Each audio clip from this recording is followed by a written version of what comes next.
मित्रांनो 10th mathematics part 1 मधल्या arithmetic progression नाही तर फायनान्शियल प्लॅनिंग मधला हा क्वेश्चन आहे. खूप इम्पॉर्टंट क्वेश्चन आहे आणि हा क्वेश्चन मार्च 2024 च्या बोर्ड एक्झामला आला होता.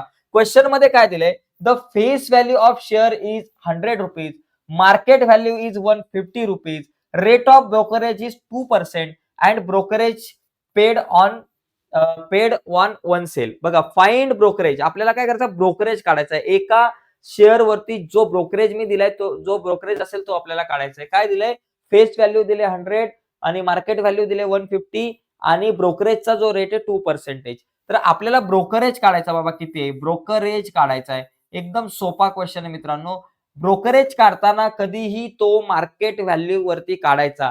या 100चा आपल्याला या प्रश्नामध्ये काहीच संबंध नाहीये. ब्रोकरेज काढताना कधीही तो मार्केट व्हॅल्यूवर काढतो. मार्केट व्हॅल्यू आहे 150 रुपीज, त्याच्यावर किती पर्सेंट? 2%, म्हणजे इंटू 2/100.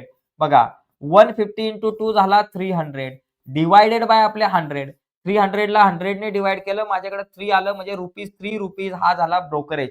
तर एकदम सोपा क्वेश्चन आहे. बोर्डाच्या परीक्षेला हा क्वेश्चन आला होता. पुस्तकामध्ये नाहीये, पण बोर्डाच्या परीक्षेला आला होता. नक्कीच मित्रांनो, ही व्हिडिओ आवडली असेल तर व्हिडिओला लाईक करा. नवीन असाल चॅनलवर, अजूनपर्यंत चॅनल सबस्क्राईब नसेल केला तर आत्ताच सबस्क्राईब करून त्या बाजूचं बेलचं बटन दाबा, म्हणजे मी अपलोड केलेल्या प्रत्येक नवीन व्हिडिओची नोटिफिकेशन तुमच्यापर्यंत पोहोचेल.